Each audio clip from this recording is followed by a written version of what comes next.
سلام، من بچه برنامه سر تا سر ایران خوش اومدید به یه ویدیو که با من میرم. حد ادبی روی این ویدیو حتما لایک کنید، سابسکرایب کنید که قراره براتون کارهای خفنی بکنم. ما یه مبحثی به نام اکسپشنز، یعنی خطاها، این که توی برنامه‌نویسی چه مدل خطاهایی وجود داره، چند مدل خطا، چجوری هندلشون کنیم، چجوری اگر کدومون به خطا میخوره به کاربر بتونیم یه ارور درستی نشون بدیم، از کجا فکر مثلا برنامه‌مون به خطا خورده. این اکسپشن هندلینگ بهش میگن و این اکسپشن هندلینگ رو می‌خوایم روی جاوا با هم دیگه توی این سری ویدیوها یاد بگیریم. 7 تا ویدیویی که من براتون پک کردم به صورت پکیج فری ویدیو در خدمتتونه و لطفیش بکنید و نیست در جهان هستین و نیست در جهان بمونید. Have fun learning. Let's do this. روی این ویدیو بچه‌ها میخوام باهاتون در مورد مفهوم اکسپشن صحبت بکنم و یه مرور داشته باشیم روی مفهوم خطا. من اینجا میام روی پکیج خودم یه کلاس میسازم، مثلا کلاس کار. فرض کنید که حالا اینجا یه سری پراپرتی ها داره این کلاس کارمو و یه سری کارا داره میکنه، برامون مهم نیست فعلا. من اینجا میام میگم یه متدی دارم public static void print detail، مثلا میخواد جزئیات یک آبجکت کار رو پرینت بکنه و میگم car.toString و بیا برام من این آبجکت رو به استرینگ، در واقع اون پراپرتیش رو به استرینگ برام مثلا پرینت کن، چاپ کن. اینجا روی مین میام صدا میزنم این متد رو، میگم print detail و میام بهش نال میدم، اجرا میکنم. ببینید الان برنامه من کرش کرد، به یک خطا خورد. اکسپشن ها در مورد یک خطایی برای ما توضیح میدن. دقت کنید اینجا من خطام از جنسی هستش به نام نال پوینتر اکسپشن، در واقع یک اکسپشنی که داره استفاده از یک نال رو برامون توصیف میکنه. میگه شما یک آبجکتی داری که ناله و سعی کردی روش یک متدی اجرا بکنی که اصلا انگار اجرا کردن متد روی هیچیه، من نمیتونم این کار رو بکنم. اینجاست که نکته‌ایه که من میخوام بهتون بگم. پس اکسپشن داره در مورد یک خطایی رو به ما توضیح میده و دیسکرایب میکنه، حالا انواع و اقسام داره. الان اینی که داریم ما رو میبینیم در واقع نال پوینتر اکسپشن، یا شما دارید با یک چیز نال سر کار دارید. یه موردی هم که هست استک تریس رو ما اینجا داریم، در واقع داره به ما میگه که آقا در واقع chain of method call رو هم داریم میبینیم اینجا که میگه آقا اول اینجا متد مین اجرا شد، بعد رفته متد print detail، اینجا توی این فایل main.java توی خط 9 مشکل ایجاد شده. حالا اگه من این وسط بیام یه متد الکی دیگه اضافه بکنم براتون که ببینید، مثلا توشم print detail 2، خب بعد توی print detail 2 رو صدا میزنم، بهش کار رو پاس میدم، یعنی اول میشه مین اینو صدا میزنه، اینم print detail 2 رو صدا میزنه. ایزی. حالا برید یه بار دیگه با هم دیگه اجرا کنیم ببینیم. توی این chain of method calls الان من یه متد دیگه اضافه شده، یعنی اول مین بوده رفتیم توی print detail، رفتیم توی print detail 2، توی خط 13 ما به این مشکل خوردیم. من اینجا خواستم روی این ویدیو فقط در مورد این استک تریس رو بهتون نشونم، مفهوم اکسپشن رو بهتون بگم، والا یک اکسپشن هم نشونتون میدم که نال پوینتر اکسپشنه. یه چیز دیگه هم میخوام بهتون بگم، اینجا رو ببینید، این نال پوینتر اکسپشن توی در واقع پکیج جاوا لنگه. من اگر بیام اینجا ببینید که این یک کلاسیه یا تایپ نال پوینتر اکسپشن که وجود داره که در واقع از جنس ران تایم اکسپشن هاست. در زمان اجرای برنامه ما به این ارور میخوریم و ران تایم اکسپشن هم خودش پدرش اکسپشنه. پس در واقع نال پوینتر اکسپشن یک اکسپشنه چون پدرش اکسپشنه. ایزی. اینا مفاهیم آبجکت اورینتد پروگرامینگ ساده هستن، مفاهیم اینهریتنس یا ارث بگن که اینا رو بلدید که دارید این ویدیو رو میبینید، چون این دوره در واقع دوره پیشرفته است و پیش نیازش دوره مقدماتی ماست. دمتون گرم که این ویدیو همراه من بودید. بریم سراغ ویدیوی بعدی. روی این ویدیو میخوام انواع ارورها رو بهتون بگم. بچه‌ها اینجا رو با من باشید. من اینجا روی این مینم این دوتا متد رو پاک کنم، میام یه کاری میکنم. فرض کن میخوام با استفاده از فایل ریدر مثلا یه فایل رو بخونم. ببینید اینجا رو من میگم یه دونه فایل ریدر دارم، ریدر نیو فایل ریدر. حالا اینجا اسم فایل رو بهش میدم، مثلا یه فایلی داریم به نام info.txt مثلا. خب ببین فایل ریدر اینجا خودش برای من کامپایلر چک میکنه و اینجا میگه این لحظه ممکنه اروری به وجود بیاید، یک اکسپشنی رخ بده. unhandled exception file not found exception. میگه اینجا تو داری یه فایل رو میخونی، به هر دلیل حالا ممکنه این فایل نباشه، نتونه آدرسش رو اشتباه نوشته باشه یا هر چیزی، ممکنه به یه اکسپشنی بخوری به نام فایل نات فاوند، یعنی فایل پیدا نشد. تو این ارور رو، این در واقع اکسپشن رو هندل نکردی، بهش رسیدگی نکردی. این میشه اصطلاحاً چکت در واقع اکسپشن که خود کامپایلر داره چک میکنه و حالا وظیفه ما دیولپره که این رو هندل بکنیم. یک مدل از اکسپشن ها رو که از قبل نشونتون دادم آن چکت اکسپشن بودن که ران تایمن، زمانی که برنامه اجرا بشه بهشون میخوریم، مثل اونجا که مثلا زمانی که برنامه اجرا میشد بهمون میگفت نال پوینتر اکسپشن یا یه چیز دیگه مثلا نشون بدم. اینو فکر کنم قبلا بهتون نشون دادم. مثلا اگه من اینجا بگم یه دونه x دارم 10، بعد بیام بگم پرینت کن برام این x تقسیم بر 0 رو، اینجا اروری نمیبینی. ولی وقتی کدت رو اجرا بکنی در ران تایم، در لحظه اجرا شما اکسپشن داری، arithmetic اکسپشن. چرا؟ چون دیواید بای 0 تقسیم بر 0 اصلا در ریاضی تعریف نشده است. متوجه ای؟ این میشه ران تایم اکسپشن یا اصطلاحاً unchecked اکسپشن که کامپایلر چکش نمیکنه، ران تایم و در لحظه اجرا اتفاق میفته. و در نهایت ارورها یا خطاها رو داریم بچه‌ها، که ارور و خطا زمانی اتفاق میفته که چیزی خارج از برنامه باشه، مثلا استک اوورفلو بشی، یا در واقع بخشید مموری اوورفلو بشی و مثلا مموری اون سیستم کامپیوتری پر بشه، یا یه مشکلی توی جاوا ویرچوال ماشین باشه، یا یه موردی خارج از برنامه تو بشه. میدونی این موارد که خارج از برنامه شما هستن بهش میگن ارور. پس چی شد؟ unchecked error، checked error و errors. unchecked در واقع اکسپشن ها زمانی که شما ران تایم اتفاق میفته و در لحظه اجرا میفهمید. checked اکسپشن ها لحظه‌ای که در لحظه کامپایل قبل از اجرا میفهمی، وقتی کامپایلر به شما ارور میده. و ارور هم ارور هستن که خارج از برنامه شما اتفاق میفتن. خواستم این سه دسته ارور رو هم بهتون بگم که بدونید. دمتون گرم. روی ویدیو بعدی جزئیات بیشتر قرار با هم یاد بگیریم و می‌خوایم بریم سراغ هندل کردن این ارورها. بیایید بریم سراغ ویدیوی بعدی. بیایید بریم با هم دیگه جزئیات بیشتری رو در مورد اکسپشن ها یاد بگیریم. بچه دقت کنین، این arithmetic اکسپشن یالا که من قبل دارم اینجا، این اکسپشن در واقع خودش یک ران تایم اکسپشنه. ران تایم اکسپشن یک اکسپشنه و این اکسپشن که پدر تمام اکسپشن هاست، در واقع پدرش throwable، یعنی پرت کردنی. در واقع بچه تمام اکسپشن ها اصطلاحاً throw میشن، پرت میشن. مثلا میگه آقا program throw an exception، یه اکسپشنی پرت کرد. این مفهوم پرت کردن در برابر یه مفهومی قرار میگیره به نام مفهوم کچ یا گرفتن. این هندل کردن خطا مثل پرتاب کردن توپ و گرفتنشه. پدر تمام اکسپشن ها throwable، پرت شدنیه. من میخوام این ران تایم اکسپشن هم رو هندل بکنم، این خطا رو. به خاطر همین چیکار میکنم؟ میگم ای کامپایلر سعی بکن که این کار رو انجام بدی. خب سعی بکن که این کار رو انجام بدی. در حین ترای کردن این بلاک ترای، در حین اجرای این کدهای این بلاک، اگر به یک اروری خوردی کچش کن و این کار رو انجام بده برام. اینجا ممکنه یه اکسپشنی throw بشه، پرت بشه، من اینجا میخوام کچش بکنم، میخوام بگیرمش، اما باید توضیح بدی بهش که چه اروریه که تو میخوای بگیریش.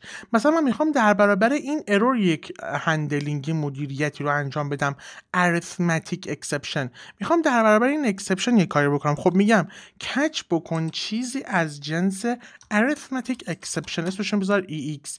اگر چنین اکسپشنی اومد گرفتیش، برام این کارو بکن، پرینت بکن، بگو مثلا you cannot divide by your your desired number by 0. میخوام بهش بگم که آقا تو نمیتونی اون عدد دلخواه تو تقسیم بر 0 بکنی و در واقع این اکسپشن رو این هندل کردم و بهش پیام میخوام نشون بدم. حالا من اینو ران میکنم. ببین دیگه برنامه ما کرش نمیکنه، اکسپشنی نمیده. چرا؟ چون هندلش کردیم. به کامپایلر میگیم آقا سعی بکن که این کار رو انجام بدی، اگر به این خطا خوردی کچش کن بگیرش برام و این پیام رو مثلا به کاربر نشون بده. یا یه اتفاق دیگه، من توی همین بلاک ترای میام یه کار دیگه انجام میدم. میام سراغ فایل ریدر، میگم فایل ریدر بیا برای من این فایل رو بخون. خب فایل ریدر به ما میگه که این فایل ممکنه وجود نداشته باشه، اما ممکنه تو به یه unhandled exceptionی بخوری به نام file not found exception. خب من میتونم این ترای هم در واقع میتونه multiple کچ داشته باشه، میتونه چندین کچ بلاک داشته باشه. میام یک اکسپشن دیگه رو که میخوام هندل بکنم، مدیریتش بکنم، براش برنامه‌ریزی میکنم. میگم کچ کن اکسپشنی از جنس فایل not found exception. اگر این رو به تو داد، تو بیا بگو your file does not exist. من املام خیلی افتضاحه، به املام گیر ندید، فارسی انگلیسیم کلا املام ضعیفه. ببین حالا ما در واقع داریم فایل not found exception رو هم هندل میکنیم، arithmetic exception رو هم هندل میکنیم. الان خوردیم به اکسپشن arithmetic کچش کردیم و اینجا ارورش رو داره به ما نشون میده. خب اگر من این بخش رو کامنت بکنم که ما به این کچ نخوریم، یه بار دیگه اجرا بکنم. ببین حالا میایم اینجا این کچ، این اکسپشن رو پیدا میکنیم که به ما میگه your file does not exist. چرا؟ چون این فایل ریدر این فایل رو نمیتونه پیدا بکنه، اکسپشنی throw میکنه، پرت میکنه از جنس فایل not found exception. میگه من پیدا نکردم فایل تو.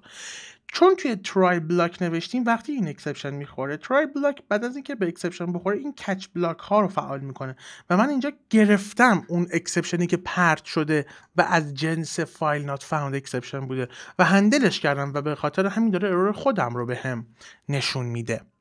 این رو هم نشونتون بدم چرا اول یه بار اجرا بکنم، چرا وقتی این اریثمتیک بود به ما دیگه این اکسپشن دومو نشون نداد. چون بچه‌ها آلردی قبلش برنامه به یه اکسپشن خورده بود. چون قبل از اینکه فایل ریدر بیاد توی ترای بلاک به ترتیب دیگه اجرا بشه، اینجا این اتفاق افتاده بود، تقسیم بر 0 ما و ما خورده بودیم به اکسپشن اریثمتیک و برنامه به یه اکسپشنی خورده بود آلردی که هندل شده بود. به خاطر همینه که دیگه به سراغ فایل ریدر ما اینجا نداریم، در واقع به فایل ریدر اصلا نمیرسیم. ایزی. حالا من خواستم به شما ترای کچ بلاک رو بگم، یه جزئیات در مورد اکسپشن بگم که پدرش تروبله و اینکه میشه برای هر ترای بلاکمون چند تا کچ داشته باشیم و اکسپشن های مختلف رو هندل بکنیم. یه کار دیگه هم یادم رفت که انجام بدم، اینم براتون بکنم.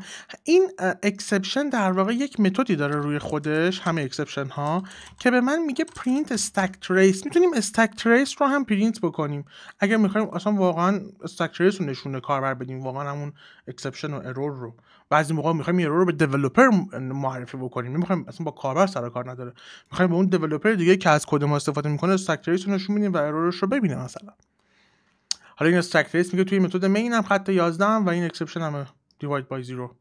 این در واقع روی هر اکسپشنی پرینت استک تریس کارش اینه که استک تریس اون اکسپشن رو در واقع نشون میده. چون از تھروابل رو هم میاد و تھروابل پدر تمام اکسپشن هاست، همه اکسپشن ها این متد پرینت استک تریس رو دارن.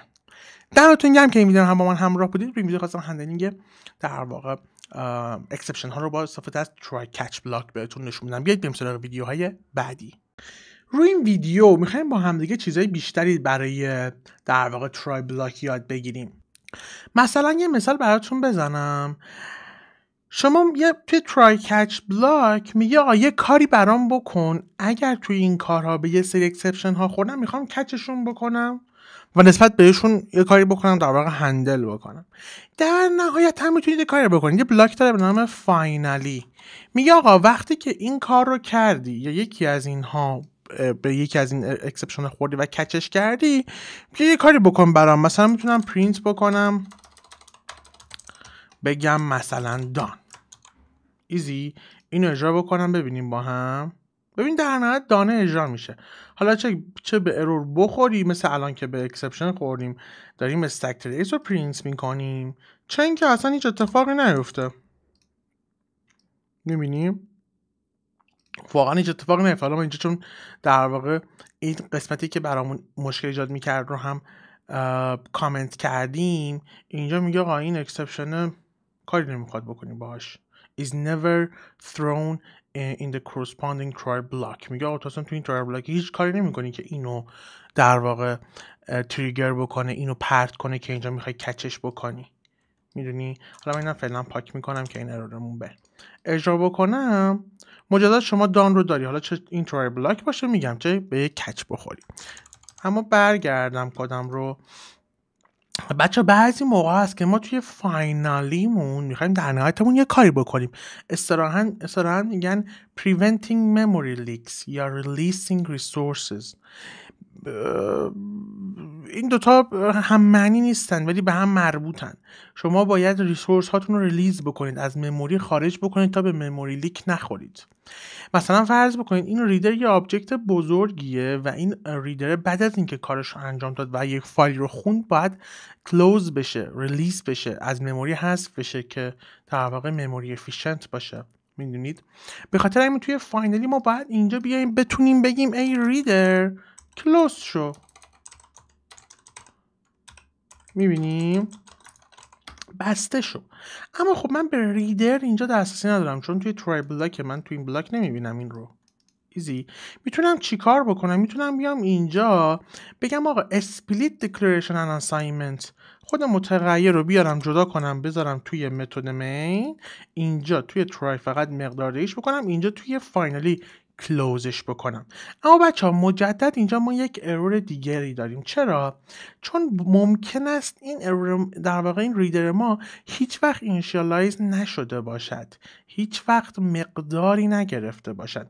به خاطر همین میام این کلوز شدنش رو مشروط میکنم به یک شرطی که ریدر مخالف نال باشد و بعد کلوزش میکنم. اما اینجا بچه ها مجددا در واقع به یک ارور دیگری میخورم. به چه اروری؟ روی یک قسمت کلوز من اینجا به این ارور میخورم که unhandled exception IO exception. چرا؟ چون بازم میگه مجدد من اگر بخوام این ریدر رو کلوز بکنم ممکن اینجا من به یک اکسپشنی بخورم که اصلا این از جنس IO exceptionه. ممکن اصلا این ریدر وجود نداشته باشه، ممکنه تا این لحظه نال شده باشه، ممکنه قبلا یه بار دیگه کلوز شده باشه یا یه خیلی ارورای دیگه که IO exceptionه، شرایطی که ممکنه ایجاد بشه. به خاطر ما اینجا رو هم باید در واقع توی یک try catch block بذاریم به این شکل تا بتونیم اینجا این ارور رو هم هندل بکنیم برای ریلیز کردن این ریسورسمون که در واقع این ریدرمونه. اینجا ریدر داره هنوز ارور چی به ما میده؟ variable might not have been initialized. میگه آقا ممکنه initialize نشده باشه، یعنی نگفته باشیم خب چی. من اینجا دستی میگم نال، تو فعلا اینجا نالی، توی این ترای بلاک اینجا مقدار میگیری. بعد از اینم که کارم باهات تموم شد اینجا من تو رو اگر که نال نبودی سعی میکنم کلوز بکنم، سعی میکنم ببندم ای ریدر تا مموری افیشنت باشم، مموری در واقع این ریسورس رو ریلیز بکنم تا دیگه توی مموری وجود نداشته باشه. این یه کار خیلی مرسومیه توی برنامه‌نویسی که شما بعضی از آبجکت ها رو باید کلوز بکنید، باید دیسپوز بکنید، باید کلیر بکنید. این متدهای مختلف رو میبینید توی فریمورک های مختلف توی برنامه‌نویسی در کل. اما بچه دقت بکنید برای کل این داستان این یه کار قشنگتری وجود داره و به یه شکل استانداردتری میشه این رو نوشت. try block یه امکان خیلی باحالی داره برای ما. اون امکاناش هم در واقع اینه که میتونیم اصطلاحاً براش یک ریسورسی داشته باشیم، بگیم تو با یه مفهومی، با یه انتیتی سر و کار داری ای try block. مثلا من میخوام بگم این try block هم با یک ریدری سر و کار دارد. خب میام کل این بخش رو جدا میکنم، اینو میچسبونم به همین قسمت رو ساخته یک در واقع فایل ریدر رو. این میشه فایل ریدر ما. اوکی، من کل اینو برمیدارم میام جوری این ترای این قسمت این رو توی یک پرانتز قرار میدم این شکلی و توی پرانتز در واقع بلاک ترای. این قسمت در واقع ترای بلاک اصطلاحاً اینیشیالایزر ترای بلاکه. یه مفهومی رو برای ترای بلاک قرار میده، یه ریسورسی رو که بتونن ازش استفاده بکن. ایزی. اما ما اینجا یک مشکلی که داریم این هستش که در این حالت ممکن هستش که ما به یک آیو اکسپشنی بخوریم. اینجا از ما میخواد که اون اکسپشن هندل بشه. به خاطر من روی همین در واقع بابله میام اینجا اد میکنم، اینجا این ریپلیس رو میزنم، میگم آقا فایل نات اکسپشن رو با آیو اکسپشن برام جایگزین کن، چون ممکنه تو به این ارور بخوری. این باید کچ بشه در واقع، چون به عنوان یک ریسورسی برای ترای بلاک قرارش میدیم. ترای بلاک میگه من قراره با این ریدر کار بکنم. خب این فایل ریدر یه آیو اکسپشن ممکنه بده، اینو اول کچ بکن، هندلش بکن. بعد حالا ما اینجا چی داریم؟ حالا ما اینجا این ریدر خودمون رو داریم. حالا دیگه اصلا نیاز نیست من توی فاینالی خودم هندل بکنم اصلا این ریدر چیه و داستانش چیه و چرا هستش و اگه هست کلوزش بکن، ببندش. من اصلا این فاینالی ما کلا پاک میکنم. از اونجایی که من این رو برای ترای تعریف کردم، ترای بلاک خودش میگه اگر با این سر و کار داشتی و این کاری برات داشت انجام میداد، هر موقع کارش تموم بشه من خودم کلوزش میکنم. اما این کلوز شدن رو چجوری میفهمه؟ از اینجا که فایل ریدر در واقع فایل اینپوت استریم ریدر پدرش اینپوت استریمه. اینپوت استریم خودش در واقع یک اینترفیسی رو ایمپلمنت کرده روی خودش به نام کلوزبل. کلوزبل اینپوت استریم یه متدیه که در واقع کلوز میکنه. کارش اینه که یه متد توشه به نام کلوز. میبینی این ریسورس رو کلوز میکنه و این اینجا ایمپلمنت شده و این در واقع میتواند خودش رو ببنده، به خاطر اینکه یک کلوزبل پدرش. به خاطر همین من اینجا میتونم اینو به عنوان یک ریسورس توی ترای بلاک معرفی بکنم. نحوه استفادهش هم اینجوریه که خیلی راحت مثلا میتونم این ریدر رو صدا بزنم اینجا، بگم ریدر مثلا رید کن برام، برو چیزی رو بخون، در واقع همین فایل رو بخون. اینجوری میشه از این در واقع ریسورسی که به ترای دادی استفاده بکنی و این ریسورس چون خودش کلوزبله خودش هم بعد کارش بسته میشه. دیگه نیازی نیست مثلا تو اون فاینالی بگی ببندش و اینجور داستانا. یه مثال دیگه هم براتون بزنم. این آبجکت این در واقع کلاس کار خودمون، این رو هم من میتونم این کار رو بکنم. ببین اینجوری میگم ایمپلمنت کن از آتو کلوزبل و تو بیا اینجا حالا کلوزبل و تو بیا اینجا این در واقع متد ابسترکتش رو ایمپلمنت کن که یک متد کلوزه. الان کار ما هم یک کلوزبله. مثلا فرض کنید که متدی دارد به نام public void مثلا engine start هم مثلا داره. خب من روی این مین میتونم اینجا بیام سیمیکالن بزنم، اینتر هم بزنم توی این پرانتزش، بیام یه ریسورس دیگر رو هم تعریف بکنم، کار نیو کار. ایزی. حالا من اینجا این رو هم به عنوان ریسورس هم دارم این کار رو. وقتی این کار توی این ترای بلاک کارش تموم بشه این کار هم کلوز میشه. حالا البته که باید این کلوز شدنش رو ایمپلمنت میکنیم و میگیم که در واقع چه کاری انجام بده. اما مثال در واقع کلوزبل رو دارم براتون میزنم و مثال ریسورسه که ترای بلاک میتونه داشته باشه. اینجا طبیعتا کار هم میتونه کار خودش رو انجام بده بعد از اتمام کارش که کلوز میشه. خواستم مفهوم کلوزبل رو بهتون بگم، مفهوم ریسورس قرار دادن برای ترای بلاک رو بهتون بگم، مفهوم اینجا در واقع فاینالی بلاک رو هم براتون شرح بدم و توصیف کنم روی این ویدیو. دمتون گرم که روی این ویدیو با من همراه بودید. بیاید بریم سراغ ویدیوهای بعدی.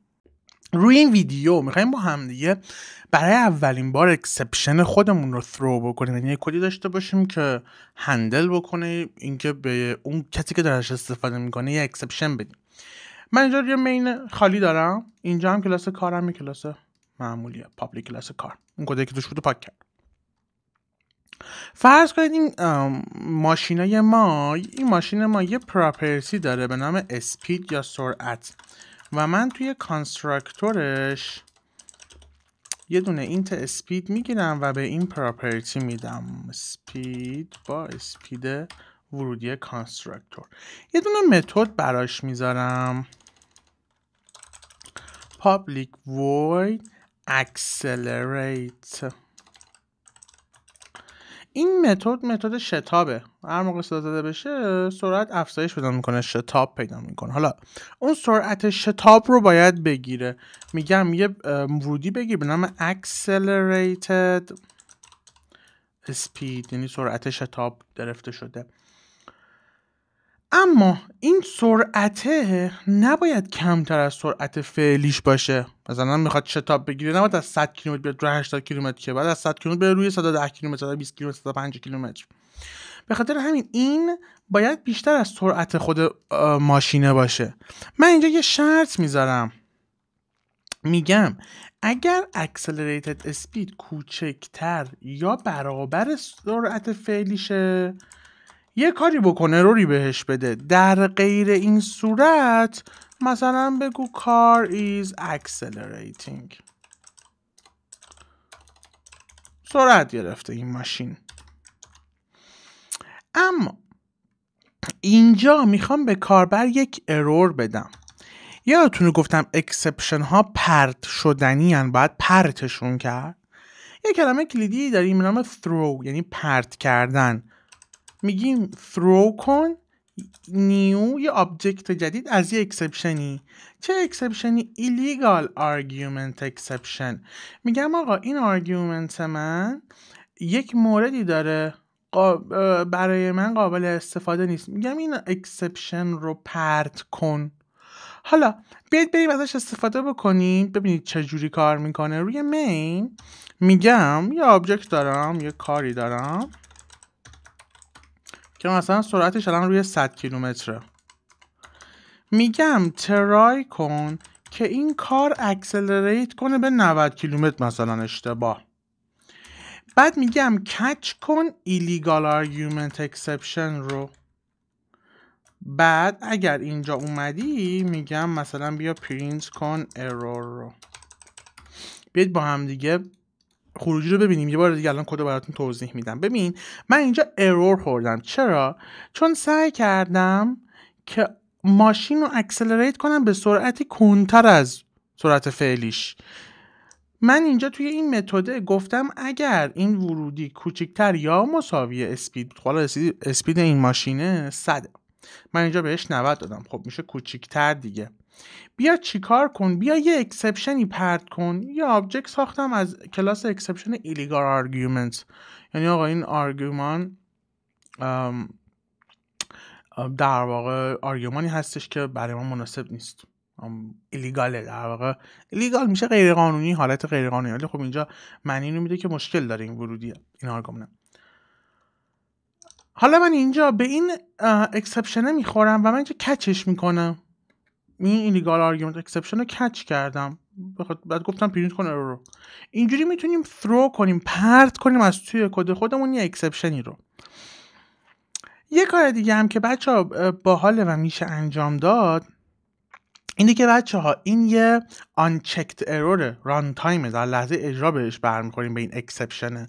checked exception نیست که خود کامپایلر اینو چکش بکنه. مثلا اگه من اینجا بخوام یه دونه IO exception throw کنم، همینجا به من ارور میده، میگه آقا تو این چون از جنس checked exception هاست، کامپایلر همینجا در لحظه کامپایل تایم داره چکش میکنه، میگه همینجا اینو هندل کن. اما نمیخوام من اینجا اینو هندل بکنم، میخوام هر کسی که از بیرون از این کلاس داره از این متد اکسلریت استفاده میکنه، روی آبجکت صداش میزنه، هندلش بکنه، مثل مورد فایل ریدر. اینجا باید چیکار بکنم؟ اینجا باید به این متد بگم ای متد حواست باشد تو throws میکنی، تو پرت میکنی یک IO exception. این باعث میشه که من الان به کامپایلر بفهمونم تو اینجا بیخیالش شو، این داره IO exception پرت میکنه، جایی که ازش استفاده میشود باید هندلش بکند. حالا اینجا که داری استفاده میکنی کامپایلر اینجا به تو گیر میده، میگه آقا تو یه آن هندل اکسپشن داری، یه آیو اکسپشن هندلش کن. میتونی اینجا بنویسی کچ آیو اکسپشن، میتونی اینجا بیای روی این بابل بزنی خودش بهت میده، یا آقا اد کن به اون کچه. حالا میاد به این میگه یا این یا این، برای دوتاشون اینجا داری کچ مینویسی. یا میتونی بازم میگم بیای اینجا اینو آیو اکسپشن کنی یا آیو اکسپشن هم بنویسی، یا فقط این آیو اکسپشن رو بنویسی، یا مثل اون مورده یا براش بذاری بگی برای دوتاش، یعنی آیو illegal argument exception، یا اگر IO exception بود این اکسپشن رو کچ کن.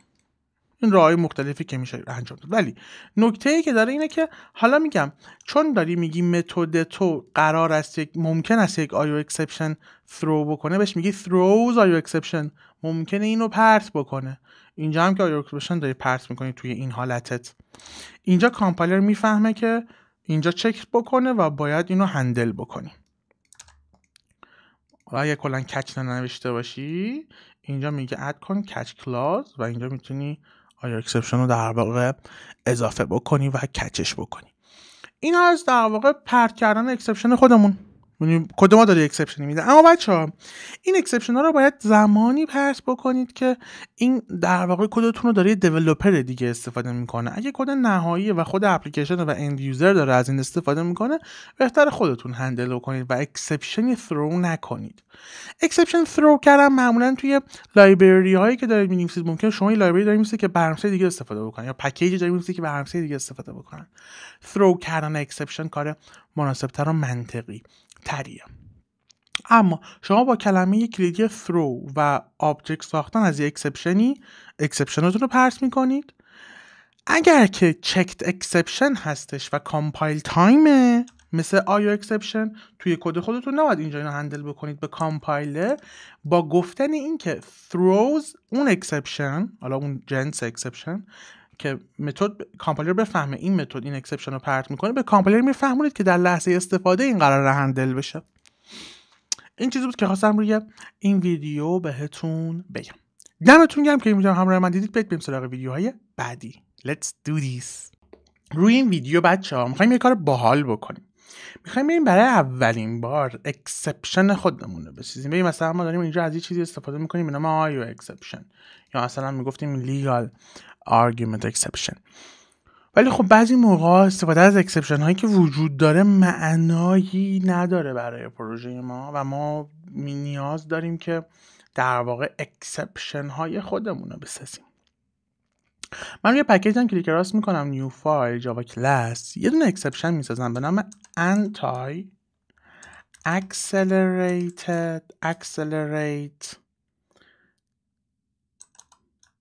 exception. دقت کنید اینجا هم کد کانونشن داریم، باید حتما کلاس اکسپشنتون آخرش اکسپشن باشه. مثلا این یه اکسپشنی که من ساختم برای زمانی که آقا این انتی اکسلریت، این ضد شتابه، برای چه موقعی میخوام ازش استفاده بکنم؟ برای موقعی که یه سرعتی میده، در واقع یه سرعت شتابی میده که کمتر از سرعت فعلیه. میخوام بگم آقا از این آنتی اکسلریت، این ضد شتابه این سرعتی که داری میدی.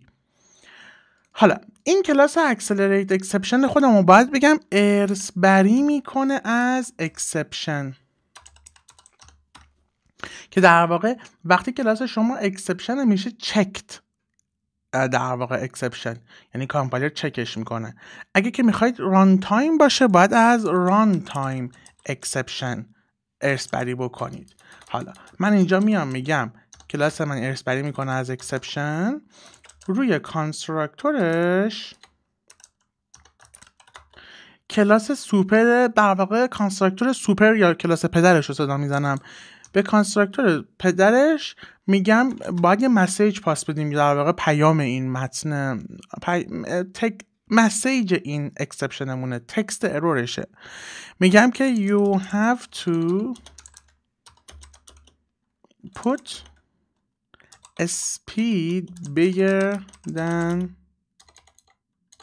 current speed. میگم سرعت اکسلریتی که باید بدی باید بیشتر از سرعت فعلی ماشین باشه. خب حالا این در واقع استرینگی که شما به کانستراکتور پدر اکسپشنتون میدید میشه مسیج اکسپشنتون، پیام اکسپشنتون. حالا من اینجا الان یه اکسپشن ساختم به نام آنتی اکسلریت اکسپشن یا انتای اکسلریت اکسپشن. این کار رو میخوام وقتی که اسپید کوچیک اکسلریت کوچیک‌تر یا برابر با اسپید فعلیه به من اکسپشن انتای اکسلریشن اکسپشن رو بده و اینجا میگم این رو قرار ثرو بکنه. حالا روی مین این اکسپشن خودمه دیگه، اینجا هم دیگه کچ نمیکنم یا آیو اکسپشنی که معلوم نیست چیه، اینجا کچ میکنم بگو اکسپشن خودم رو از این نوع اکسپشنی که تازه الان من خودم ساختمش به نام انتی اکسلریت اکسپشن. پس دقت کنید برای ساخته یک اکسپشن یک کلاس میسازید، ارث بری میکنه از اکسپشن و اینجا هم انتی اکسلریت اکسپشنه که در واقع کانستراکتور اکسپشنتونه و شما باید سوپر در واقع کانستراکتور یعنی کانستراکتور کلاس پدر رو صدا بزنید و بهش مسیج رو بدید که بشه مسیج ارورتون. حالا من برمیگردم اینجا روی مین، سرعت در واقع ماشین با سرعت 100 ساخته میشه و من به اکسلریت 90 میدم. حالا اگه اینو اجرا بکنیم ببین من اینجا پرینت استک تریس کردم دیگه، ببین الان اینجا به من میگه تو از com.amiradbi.java teaching exceptions یه اکسپشنی داری که نوعش چیه؟ anti accelerate exception و پیامش چیه؟ you have to put a speed bigger than your car current speed. میبینی چه باحال، ما الان اومدیم اینجا اکسپشن خودمون رو ساختیم. ببین مسیج خودش هم داره چقدر داره باحال کار میکنه. حال کردم با این کار و الان این اکسپشن ماست. دقت کنید حالا اگه من بیام روی این کار اینجا نگم این متد ثرو پرت میکنه این یه چیزی از این تایپ اکسپشن، اینجا من ایراد میگیره میگه آقا این هندل نشده. چرا؟ چون اکسپشنمون چکته، کامپایلر چکش میکنه. اگه بخوام کامپایلر در لحظه ران تایم بررسیش بکنه به جای اکسپشن میام جنسشو میذارم ران تایم اکسپشن که در لحظه ران تایم در واقع ما به این اکسپشن بخوریم، نیاز نباشه کامپایل تایم این اکسپشن هندل بشه یا اصلا حالا چک بشه.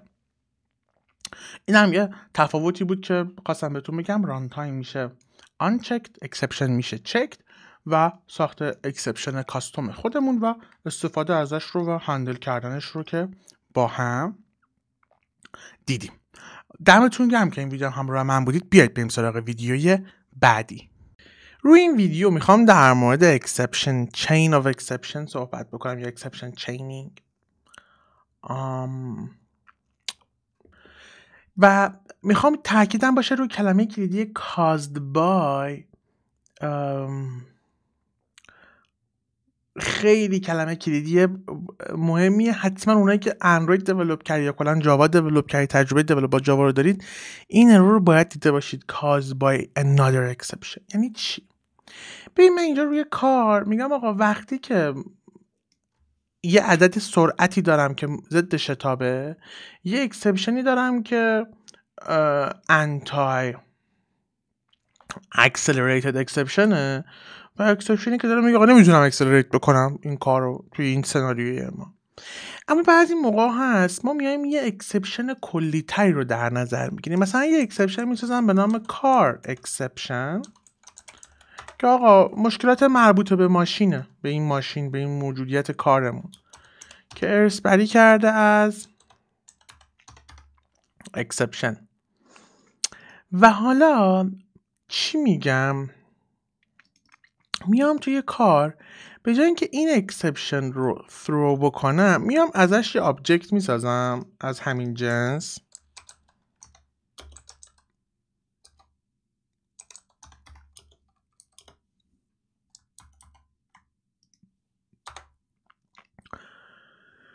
و یه آبجکت هم از کلاس اکسپشن هم میسازم. خب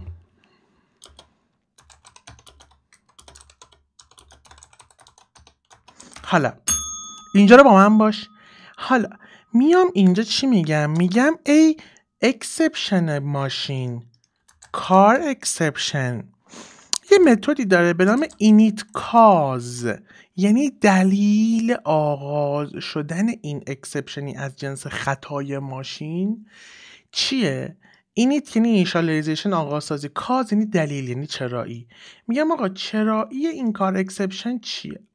این init cause به عنوان ورودی از خودش چیزی از جنس throwable میخواد که خب این anti exception من خب چون اکسپشن پدرش throwable دیگه، به خاطر همین میتونم بهش پاس بدم این آبجکت anti accelerate exception رو و بگم یه کار اکسپشنی دارم که دلیل آغازش این است، دلیل بودنش این اکسپشن است.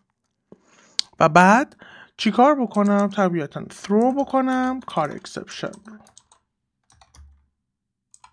ایزی. حالا اینجا به من میگه چون اکسپشنه، چکت اکسپشنه، باید به متدت بگی که آقا تو کامپایلر بفهمه که این متد پرت میکنه یه کار اکسپشن در نهایت. البته این اکسلریتمون هم باید اکسپشن باشه. ببینم اینجا ارور چی به من داده، چیزی رو جا گذاشتم.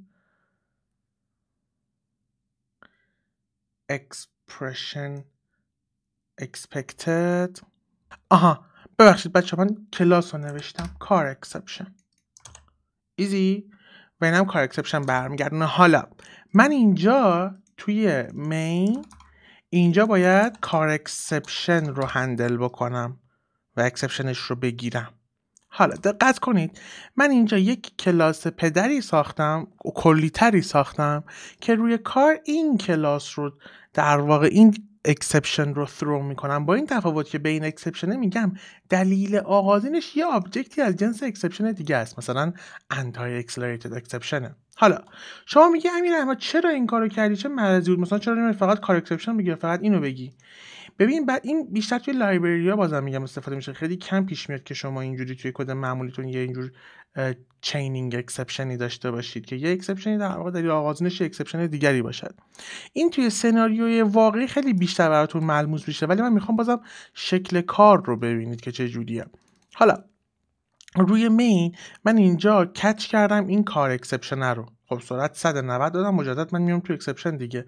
ولی این بار ببینید چی میبینیم ببین اینجا بحثمون روی کد نیست، بحثمون توی این استک تریس اینجاست. این نکته‌ایه که میخوام با من باش، این نکته‌ایه که میخوام نشونت بدم. میگه من یه اکسپشنی دارم که کار اکسپشنه، ماشینه کار نمیکنه به یه دلیلی، اما دلیلش caused by. اینو توی استفاده از لایبرری‌ها یا فریمورک های مختلف توی جاوا مثلا میبینید، اگه مثلا اندروید کار بکنید این caused by رو میبینید زیاد.